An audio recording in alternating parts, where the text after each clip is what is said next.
교회의 예배라는 제목으로 하나님 말씀 함께 나누고 기도하도록 하겠습니다. 지난 주일에 저희가 맥추감사주일을 맞아서 구약 절기들의 의미를 생각했습니다. 이 맥추감사주일은 한국교회에서 만들어진 절기다 말씀드렸습니다. 이 신약교회는 구약에 나오는 이 절기와 제사를 지키지는 않습니다. 예수님께서 구약의 모든 절기와 제사들을 다 완성하셨기 때문입니다. 하지만 구약의 절기와 또 제사의 정신을 우리가 실천하는 것은 여전히 중요합니다.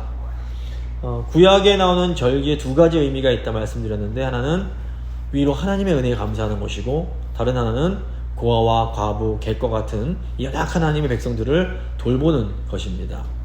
그래서 맥추감사주일에 저희가 위로 하나님의 은혜에 감사하면서 이 선교지에 있는 교회를 돕는 것은 하나님을 기쁘시게 하는 일이다 이렇게 말씀드렸습니다. 그래서 지난주에 열심히 이렇게 바자회도 참석해 주시고 음식도 또 만들어 주시고 했는데 감사를 드립니다.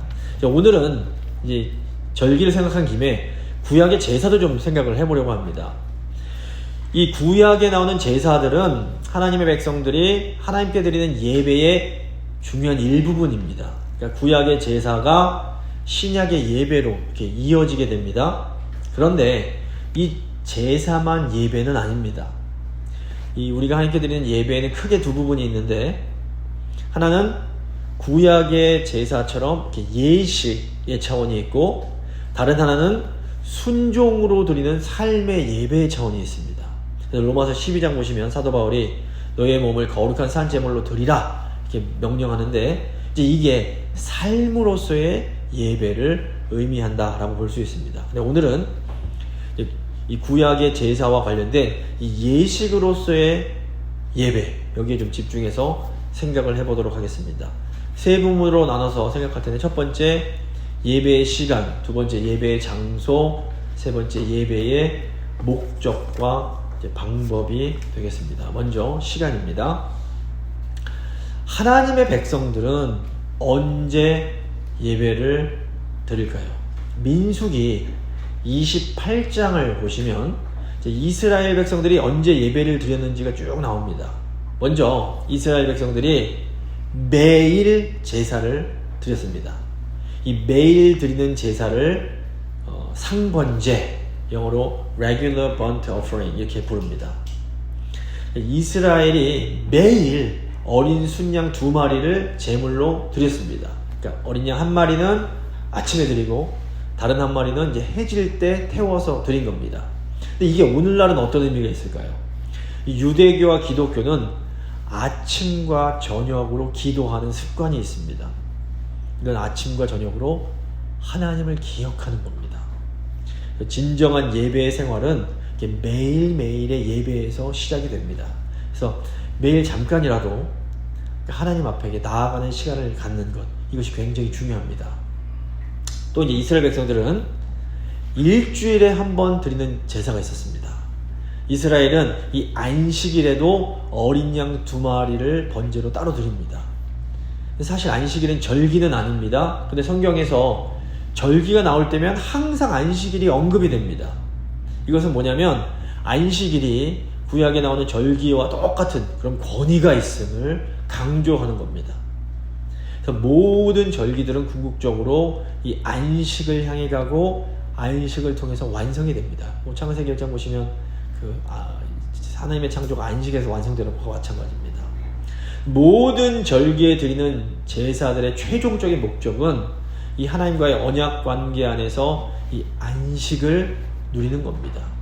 그래서 하나님께서 이스라엘을 애굽에서 구원해 내신 것도 안식을 위한 겁니다.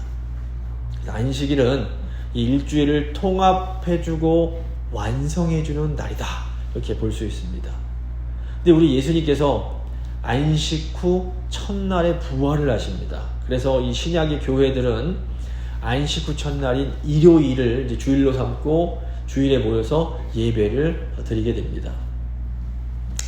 그리고 이제 이스라엘은 매월 첫째 날에 숫송아지 2마리, 순양 1마리, 그리고 어린 양 7마리를 번제로 드렸습니다. 이걸 이제 월삭이라고 하는데, 이 제사를 통해서 이스라엘은 그 지난달 동안 하나님의 돌보심에 대해서 감사드리고 또 지난달 동안 지은 죄에 대해서 회개하고 새로운 달에 또 하나님께서 돌봐주시기를 이제 간구한 겁니다. 그러니까 이스라엘의 제사장은 매일 제사드리고 일주일에 한 번 안식일에 제사드리고 매월 첫째 이 초하루에 또 제사를 드렸습니다.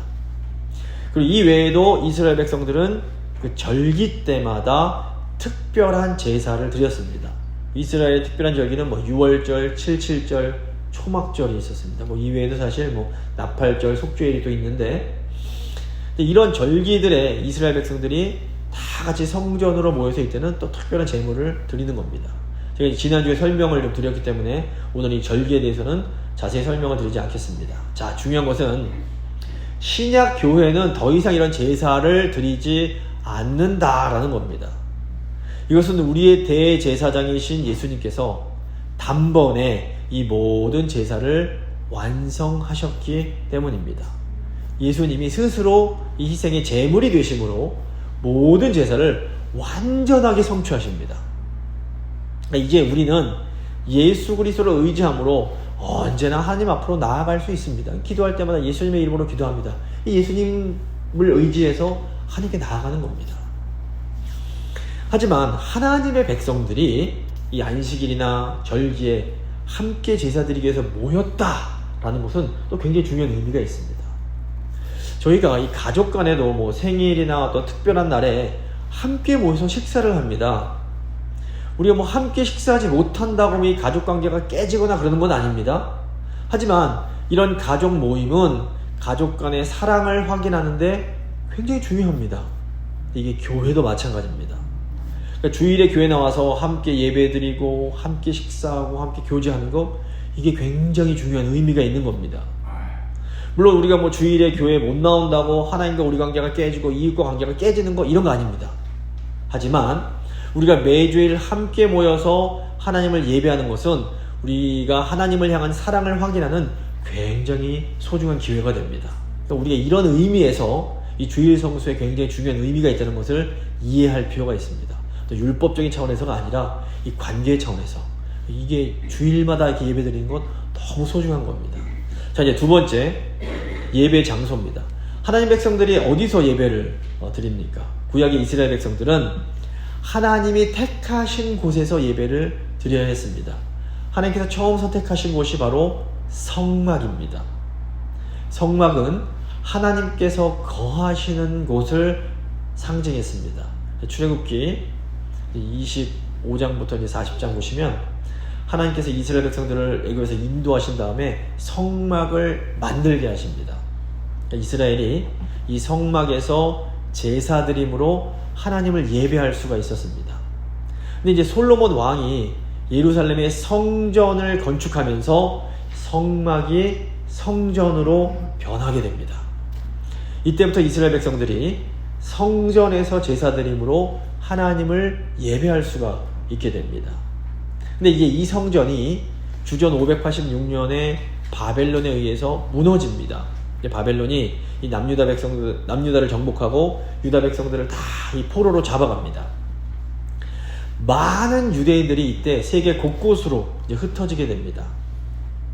그런데 한 50년 지난 주전 538년에 이 페르시아가 바벨론을 무너뜨립니다. 그리고 이 페르시아 왕 고레스가 바벨론의 포로로 잡혀왔던 유대인들을 예루살렘으로 돌아갈 수 있게 합니다. 예루살렘으로 돌아온 유대인들이 무너졌던 성전을 재건을 합니다. 유대인들이 다시 성전에서 예배를 드릴 수가 있게 된 겁니다. 이때가 성전이 무너진 지 딱 70년 되는 해입니다. 예레미야의 예언처럼 70년 후에 성전이 다시 재건이 되는 겁니다. 근데 구약 성경의 내용은 여기가 끝입니다. 근데 이때 당시 많은 유대인들이 다른 지역으로 흩어져서 살고 있었습니다. 그리고 다른 지역에 정착한 유대인들은 회당을 만들고 그곳에 모여서 이제 하나님을 예배했던 겁니다. 그러니까 성전 재건 이후에, 그러니까 이때가 이제 주전 516년인데, 그리고 이제 예수님 다시 오실 때까지 이 역사가 구약 성경에는 기록되어 있지 않습니다. 하지만 우리가 이제 외경이라고 부르는 책들에 이후의 내용이 기록이 되어 있어서 저희가 그 내용을 압니다. 성전을 재건한 후에 약 100년 있다가 한 주전 330년경에 그 알렉산더 대왕의 헬라 제국이 전 세계와 예루살렘을 정복을 합니다. 다행히 이 헬라 제국은 좀 유연한 종교 정책을 가지고 있었습니다. 헬라 제국의 지배를 받기는 했지만 유대인들이 예루살렘 성전에서 예배를 드릴 수가 있었던 겁니다. 하지만 이제 150년 정도 이후에 등장한 이 헬라 제국의 일파인 셀주쿠스 왕조의 안디오쿠스 3세, 이 이름 따서 안디옥이라는 도시가 생긴 겁니다. 이 안디오쿠스 3세가 유대인들을 막 박해하기 시작합니다.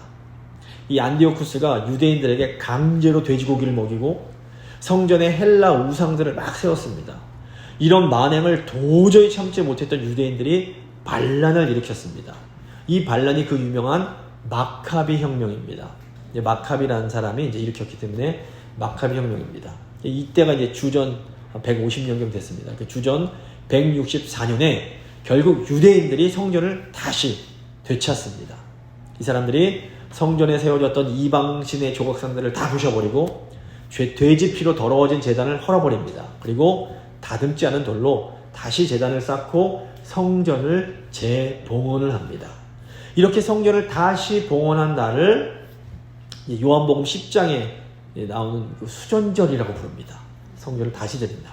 그래서 이 수전절은 구약성경에 나오지 않지만 유대인들이 굉장히 중요하게 생각하는 그런 날인 겁니다.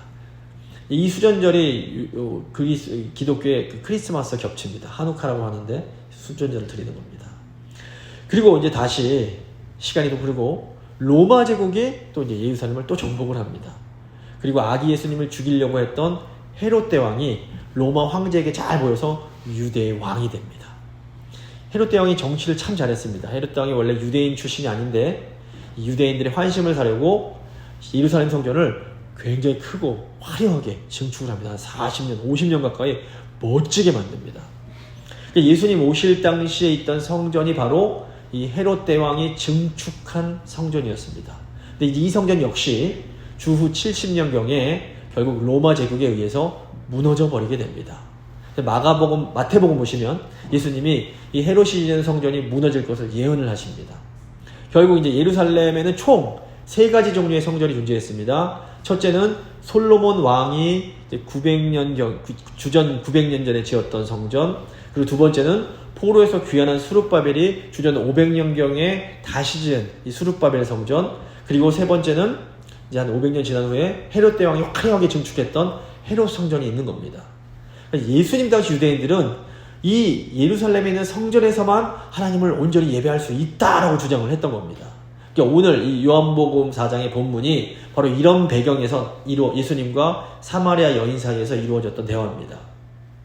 예수님께서는 사람들이 지은 성전이 아니라 영과 진리 안에서 예배할 때가 올 거다 말씀을 하십니다. 이게 무슨 의미일까요? 예수님이 이 땅에 살아있는 성전으로 오셨습니다. 요한복음 1장 14절 보시면 말씀이 육신되어 우리 가운데 거하심에 라는 표현이 나옵니다. 여기 거하심에 라는 이 말씀이 바로 우리 가운데 거하시는 성막이라는 의미입니다. 예수님의 몸이 바로 성막이요 성전이었습니다. 예수님은 그래서 자신의 몸이 진정한 성전임을 가르치십니다. 요한복음 2장 19절 보시면 예수께서 대답하여 이르시되 너희가 이 성전을 헐라 내가 사흘 동안 일으키리라. 유대인들이 이르되 이 성전은 46년 동안 지었거늘, 이 헤롯이 증축한 걸 얘기합니다. 네가 3일 동안 일으키겠느냐 하더라. 그러나 예수는 성전된 자기 육체, 자기 몸을 가리켜 말씀하신 것이라. 무슨 의미입니까? 이제 우리는 사람이 손으로 지은 성전이 아니라 예수님 안에서 예배를 드려야 되는 겁니다. 문제는 우리 예수님께서 2000년 전에 부활하고 승천하셨다는 겁니다. 자, 우리가 이제 예배 드려야 할 성전은 어디 있는 걸까요?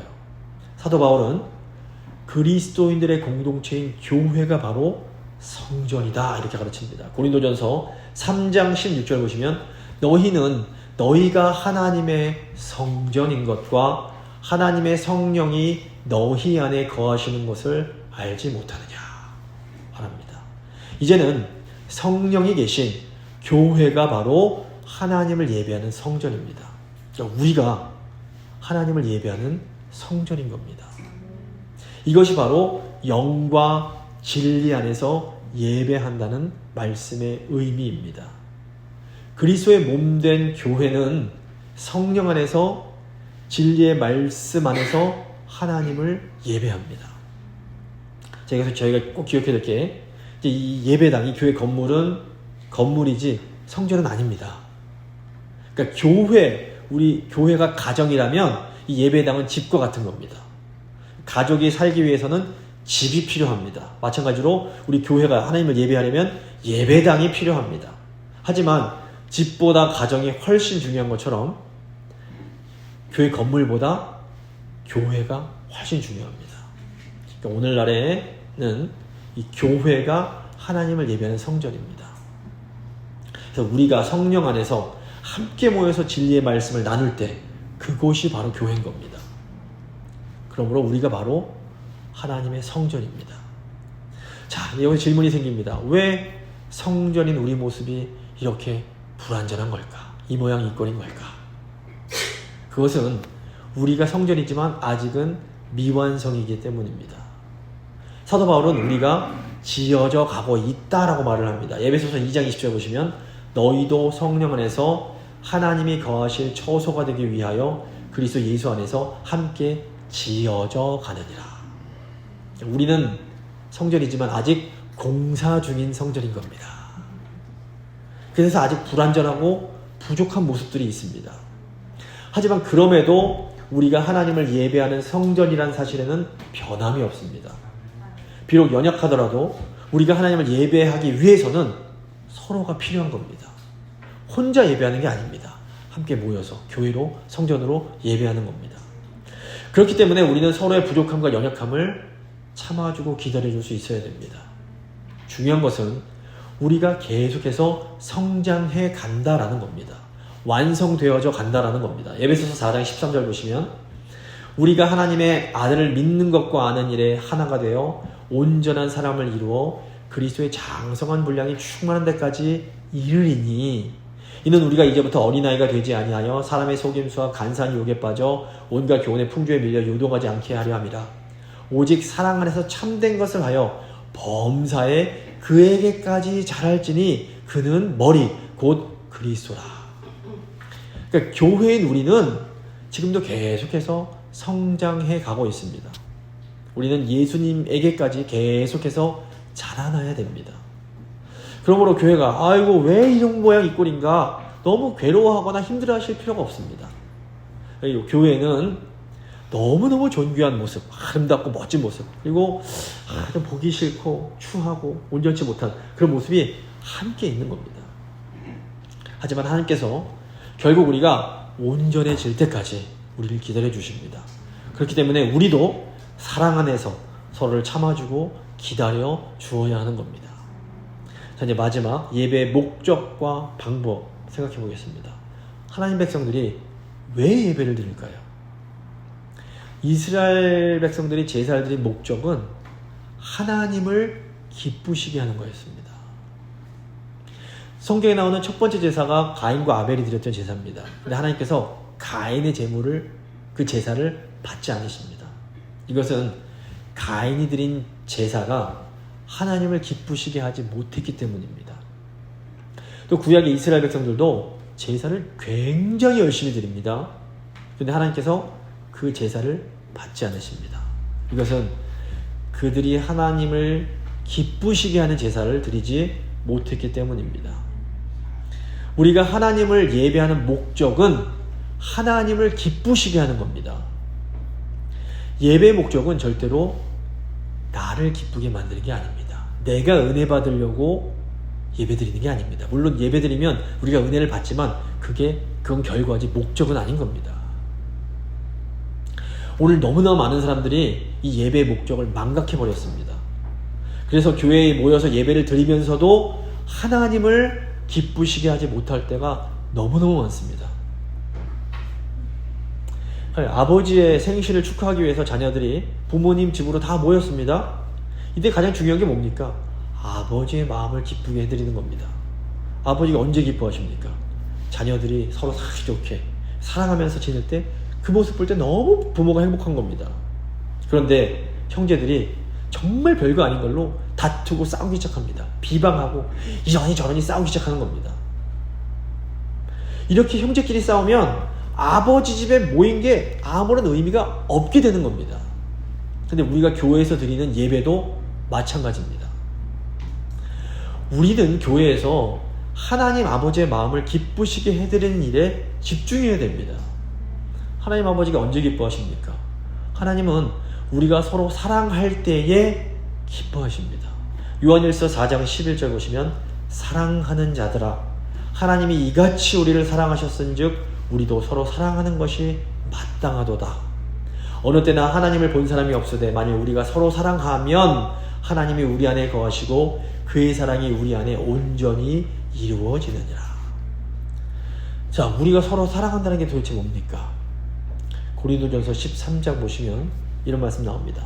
사랑은 오래 참고 사랑은 온유하며 시기하지 아니하며 사랑은 자랑하지 아니하며 교만하지 아니하며 무례하게 행하지 아니하며 자기의 유익을 구하지 아니하며 성내지 아니하며 악한 것을 생각하지 아니하며 불의를 기뻐하지 아니하며 진리와 함께 기뻐하고 모든 것을 참으며 모든 것을 믿으며 모든 것을 바라며 모든 것을 견디느니라. 이게 사랑입니다. 우리가 이렇게 다른 교인들, 우리 가족들을 사랑하려면 어떻게 해야 될까요? 우리 안에 있는 이 죄성, 이 죄악된 욕망을 죽여야만 됩니다. 우리 안에 있는 욕심, 시기, 질투 이런 것들이 죽지 않으면 우리가 이렇게 사랑할 수가 없습니다. 이스라엘이 하나님께 드렸던 제사의 굉장히 중요한 부분이 뭐냐면 제물을 죽이는 거였습니다. 죽여서 피를 내야 됐습니다. 레위기 1장부터 7장 보시면 이스라엘 백성들이 드렸던 제사 5가지가 나옵니다. 번제, 소제, 화목제, 속죄제, 속건제 5개가 있습니다. 이 번제와 소제는 태워서 드리는 제사입니다. 번제는 동물을 태우는 거고 소제는 곡식을 태우는 겁니다. 여기서 중요한 게 뭐냐면 죽인 제물을 완전하게 다 태워야 된다는 겁니다. 창세기 15장 보시면 아브라함이 제물을 죽여서 쪼갰는데 태우지 않으니까 솔개가 내려옵니다. 그러니까 우리가 제물을 죽였는데 그것을 다 태우지 않으면 이상한 냄새가 나서 새들이랑 똥파리들이 막 몰려들게 되는 겁니다. 우리 예배 드릴 때 우리 완전히 태워야 됩니다. 예수님께서 십자가 위에서 자신을 완전히 피 한 방울도 남기지 않고 다 태워서 드리셨습니다. 우리도 예배 드릴 때에 우리 자신을 온전히 태워서 올려 드려야 되는 겁니다. 그러니까 우리가 교회에 와서 그냥 앉아있다고 나 예배 드렸다 이게 아닌 겁니다. 우리가 주일에 드리는 이 예배가 우리의 일주일을 결정합니다. 그러니까 주일에 온전한 예배를 드리는데 실패하면 사실 일주일이 힘든 겁니다. 자, 두 번째 이제 화목제가 또 있는데 화목제는 우리의 화평, 화목을 위한 제사입니다. 그러니까 영어로 peace offering이라고 합니다. 화목제는 이제 다 태우는 게 아니고 일부만 태워드리고 나머지는 제사장이랑 제사 드린 사람이 서로 나눠 먹습니다. 근데 예수님께서 우리의 화목 제물이 되신 겁니다. 우리 화목하라고 제물이 되신 겁니다. 골로새서 1장 20절 보시면 그의 십자가의 피로 화평을 이루사 만물 곧 땅에 있는 것들이나 하늘에 있는 것들이 그로 말미암아 자기와 화목하게 되기를 기뻐하십니다. 그러니까 하나님은 우리가 교회에서 이 화평, 화목 누리는 걸 기뻐하십니다. 하나님과 화목하고 서로 화목한 겁니다. 우리가 하나님을 기쁘시게 하는 예배를 드리려면 서로 사이좋게 지내야 됩니다. 그냥 안 싸우는 정도가 아니라 사이좋게 지내셔야 됩니다. 자, 속죄제와 속건제는 우리의 죄와 관련된 제사입니다. 기본적으로 속죄제는 하나님과 관련된 수직적인 죄와 관련된 거고 속건제는 거룩한 물건, 성물이나 이웃에게 잘못한 그런 수평적인 죄와 관련이 있습니다. 속죄제는 모든 백성들이 의무적으로 드려야 되는 제사였습니다. 이건 하나님께서 모든 하나님 백성들이 죄사함의 은혜 누리기를 원하시는 걸 의미합니다. 속건제는 뭐 성물이나 다른 사람에게 잘못한 거 있으면 그냥 만약 10 잘못했으면 10만 주는 것이 아니라 5분의 1 더해서 12를 갚아주는, 이게 이제 속건죄의 이제 내용입니다. 그러니까 우리가 다른 사람에게 잘못한 게 있으면 미안해 대충 하는 게 아니라 진심으로 제대로 사과를 해야 되는 겁니다. 결국 우리가 이제 하나님을 예배할 때 제일 중요한 게 뭡니까? 내가 죽는 겁니다. 우리가 하나님을 예배할 때 너무너무 중요한 부분이 내 안에 어떤 부분이 죽어야 됩니다. 왜 내가 죽어야 됩니까? 내가 죽어야만 내 안에 계신 그리스도께서 사실 수 있기 때문입니다. 사실 나를 부인하고, 저희도 다 성질이 있는 사람들 아닙니까? 나도 그냥 다 할 수 있는데, 근데 이걸 죽이고 이게 막 참고 기다리고 너무너무 힘든 일입니다. 근데 이 나를 죽이는 게 전부가 아닙니다. 그러니까 내가 힘들어도 성령의 은혜로 죽고 나면 내 안에 계신 그리스도께서 사시고 이 그리스도께서 이제 내 몸을 통해서 일하기 시작하십니다. 그리고 이때 정말로 놀라운 기적들이 나타나는 겁니다. 기적을 체험하는 삶을 살기 원하십니까? 어떻게 하셔야 됩니까? 매 예배 때마다 나는 죽고 내 안에 그리스도께서 사셔야 되는 겁니다. 말씀을 좀 마무리 짓도록 하겠습니다. 우리는 이제 예수 그리스도 안에서 언제라도 하나님을 예배할 수 있습니다. 하지만 그럼에도 불구하고 우리가 주일에 이렇게 함께 모여서 주일날마다 예배드리는 것 너무너무 중요한 의미가 있습니다. 또 우리는 성령이 계시는 교회에서 하나님을 예배합니다. 하나님께서는 우리가 그리스도의 장성한 분량에 자랄 때까지 우리를 기다려 주십니다. 그래서 우리도 다른 교인들을 인내하며 기다려 줘야 됩니다. 예배 목적은 하나님을 기쁘시게 하는 겁니다. 예배는 나를 기쁘게 하기 위하여 드리는 것이 아닙니다. 내가 죽어야만 내 안에 그리스도께서 사실 수 있습니다. 예배 때마다 나는 죽고 예수 그리스도가 사심으로 놀라운 기적을 경험하는 우리 모두가 될 수 있기를 간절히 소망합니다. 믿음의 기도 드리십니다.